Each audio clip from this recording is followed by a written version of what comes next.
Afternoon folks, welcome back to the channel, hope you're all well. Today I was actually planning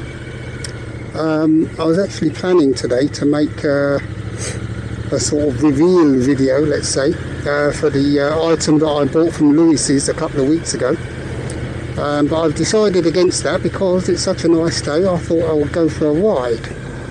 And today I'm going to a place which Callmoto has suggested. Actually, I found it on Callmoto, and it's called Café Chrom, and it's about 40 kilometers west of Düsseldorf, and I'm on my way there now, so I'll take you guys along with me. Hopefully the battery will last out. It usually lasts about half an hour. So I think it's roughly about as long as it will take to get there. So let's see how we get on. It's a little bit cooler today, but it is a still very nice day. 22, 23 degrees I'd say here in Nordrhein-Westfalen, or North Rhine-Westphalia as it's called in English apparently. So yes, I'm on my way to, as I say, Café Chrom. It's about 40 kilometers. Hopefully the battery holds out. I think I've left the spare in the other pants, so to speak, i.e. I don't have it with me. Schoolboy error, but there you go. I was that keen to get out. I forgot to pack it, but anyway, never mind. It is what it is. We'll see how far we get. Also, I am wearing a new jacket. Last of the big spenders. Not really, I've had these for ages actually, I just haven't done anything with them. But this is from, I think they're called Bogoto. They're quite well known, I'll say. And I noticed actually that, sorry cyclist, not going to keep much of a distance here I'm afraid. And I noticed Freddie Dobbs, he's got a brown jacket from a brand, I think it's called Age of Fire or something like this. It sounds like one of these computer games anyway, the brand. It's a French brand, and I have nothing against French brands because I also have a Helston jacket, which is a very well-known French brand. And for those that might have seen, I done an unboxing of that, and I'll leave a link in the description here somewhere. But he has a brown jacket which seems to be identical to this. And I remember when he was looking out for the jacket, I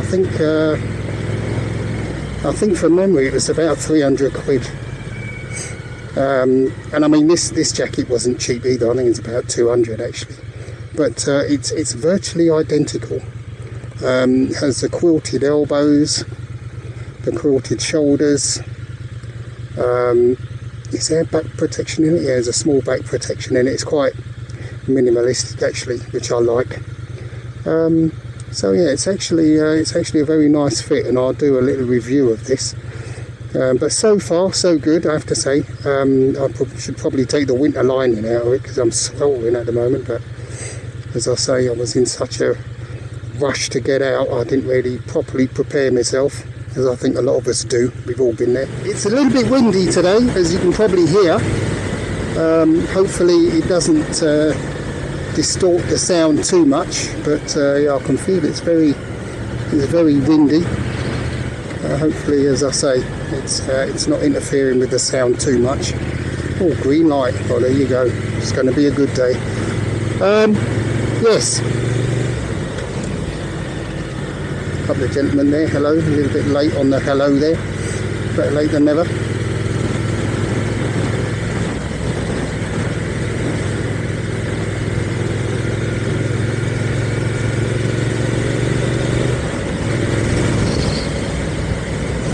Oh, and that reminds me, that petrol station I'll probably need to fill up at some point soon, but I think I've got enough to get there and back, so let's see how that pans out.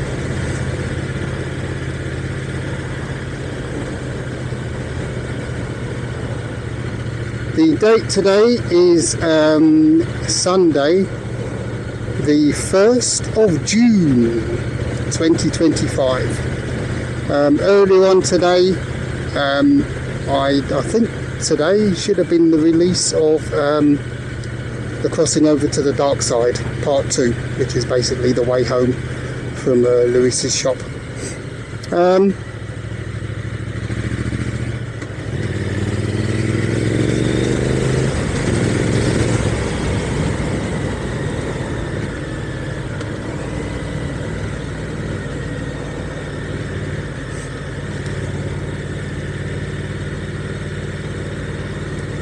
So I think the next couple of videos, as I say, will be the reveals, because I do have the purchase that I made at Lewis's to reveal. I have a review of this jacket and of these sturdy boots, so sturdy I'm not sure if I can get my feet back out of them, but let's see how we get on. I've got a hammer and chisel in the garage, which may be called upon. Let's see. Oh, steady Mr. Audi, don't do it. Oh, come on, mate. Yeah, you know you're guilty.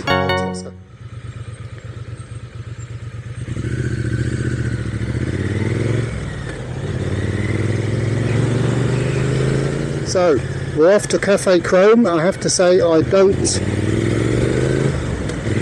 know the place, but as I say, it came up on Callmoto, and the reviews on Google, at least anyway, seem to be like 4.9, 4.8, 4.9 out of 5, which I presume to be fairly decent in most people's books.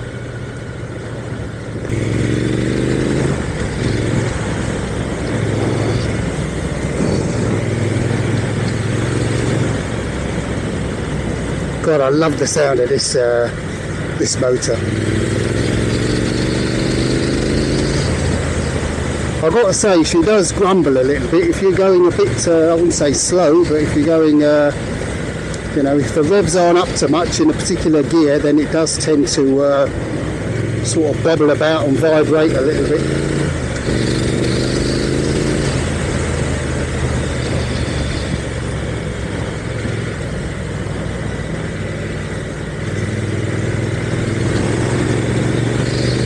Oh, it is a bit blustery.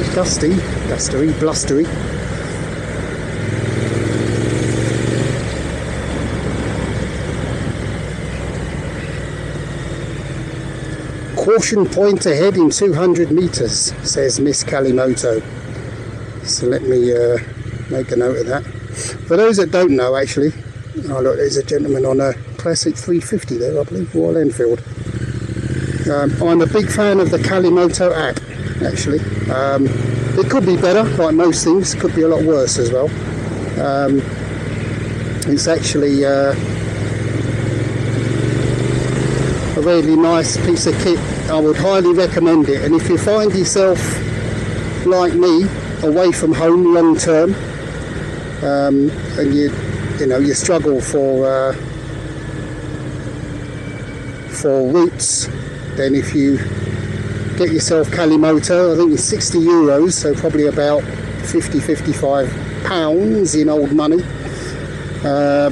for a yearly subscription. What's that? Roadkill. Then it's highly worth it. And what Callmoto does is you can put in, look, I'd like to go, southwest, north or east, I don't know, 50-60 kilometers, and I want a windy route or a twisty route, whatever, and it should find you something to your liking.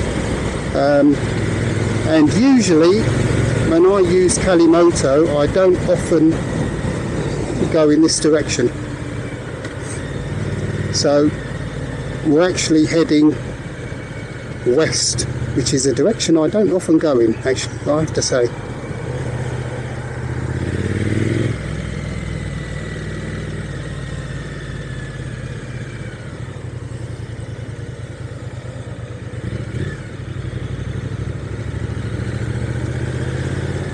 So I'm intrigued.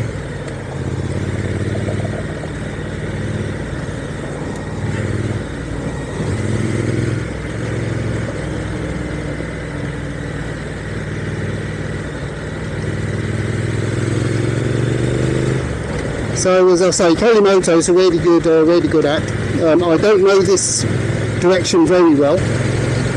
Speaking of Volvos, I do have one of these here, and the dealer is in this direction here. Actually, I know that because I go there now and then to fix various things. Yeah, so I know this stretch of road reasonably well.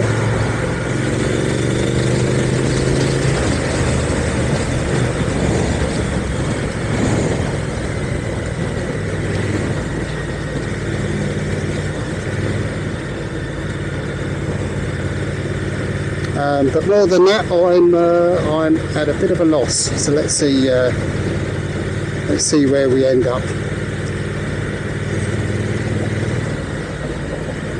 And on the topic of finding routes, I mean, please leave a comment actually about this because as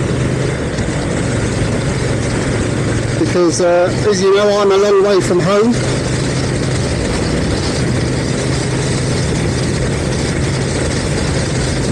God, it's windy here.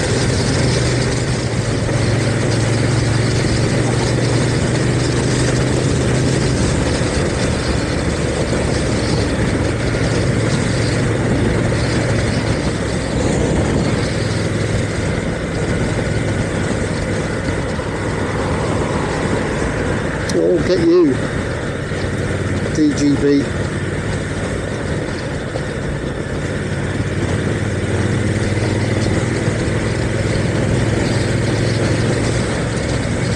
On the topic of being away from home, for those of you from the UK, you probably guess that I'm from London.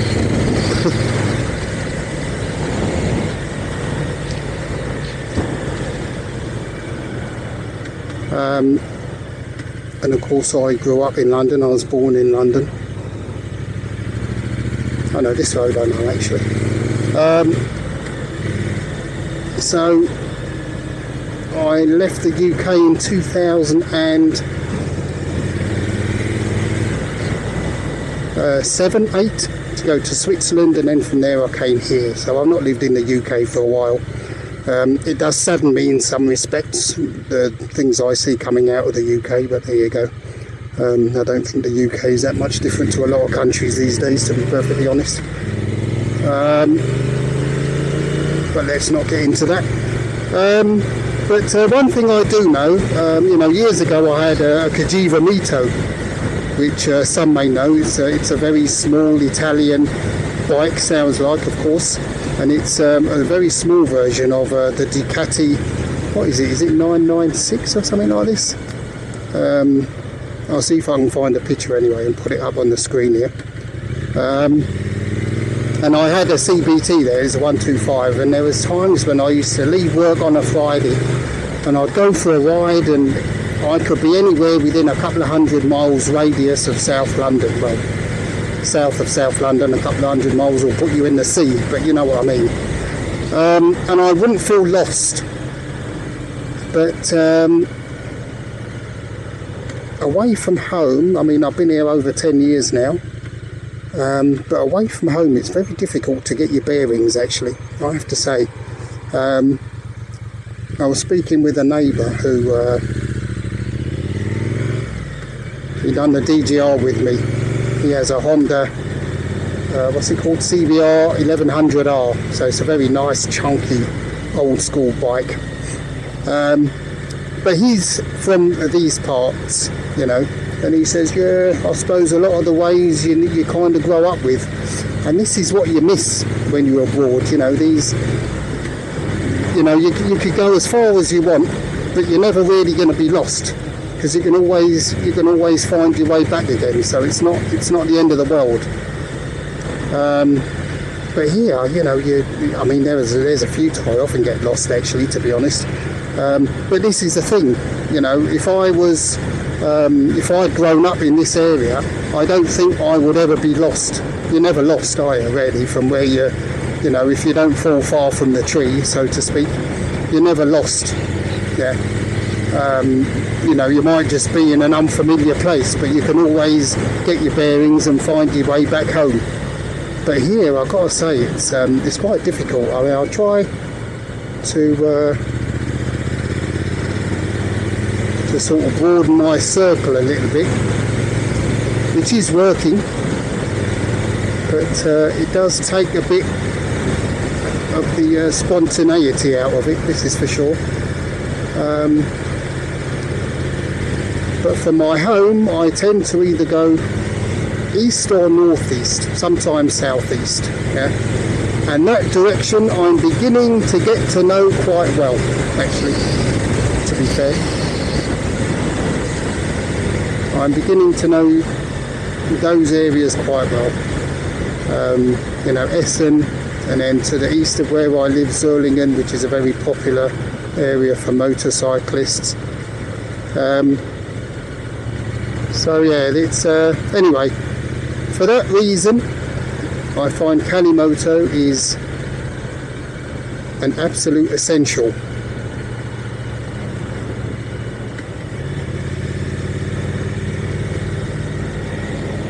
Oh wow. God. Welcome to the ghetto. Eh? Look at that. Wow. Not bad how the other half live.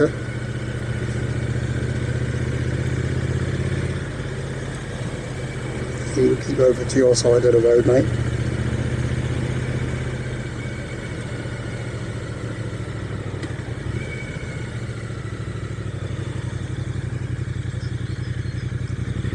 The last time I came along this road, I had to wait at this level crossing, and not a word of a lie, we were sitting there for about 15 minutes, you know, and then afterwards this little train come pootling along.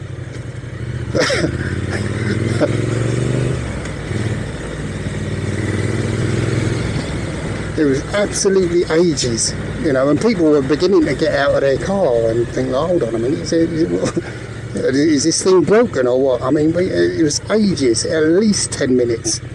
You know, 15 minutes might be stretching it, but it was definitely 10 minutes. Terrible.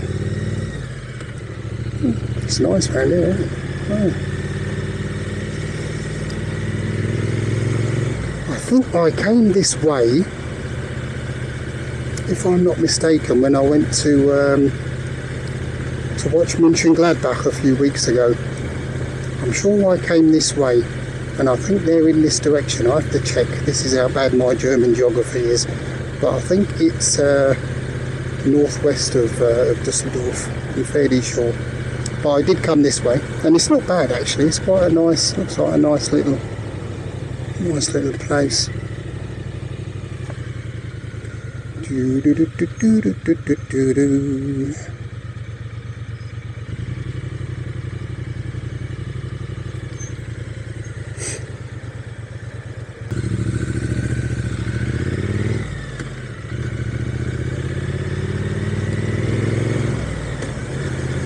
One thing I wanted to mention actually on this little journey here to discuss with myself and of course you kind people that have taken the time to tune in is the difference in the attitude towards riding a motorbike in the UK as opposed to in Germany. It's a very different approach. And so, for instance, in the UK, you know, a motorcycle is, you know, to all intents and purposes, of course, it's a means of transport. But it's an everyday means of transport. Hello, sir. In the same way that, you know, a car, I don't know, a moped, a bicycle, you know, these are all modes of transport. And here, the kind of approach is that it's more, you know, something that you ride at the weekends with the wind in your hair and, well, not in your hair if you've got a helmet on, but you know what I mean. And, you know, zooming around bends and all this kind of stuff. And it's very different. When I say to people, yeah, I'm just going to ride into, you know, into the town, find somewhere to have a coffee, you know, relax, do a bit of people watching, as you do, you know, make fun of people walking past and stuff like this. This for me is a perfectly acceptable pastime, you know, but here people say, what? You got a motorbike and you're riding into the town? Well, what are you doing that for? You know, you should be on the twisties kind of thing, which, you know, in one sense, yes, it's very nice, but also it's nice to, you know, be in amongst it, let's say.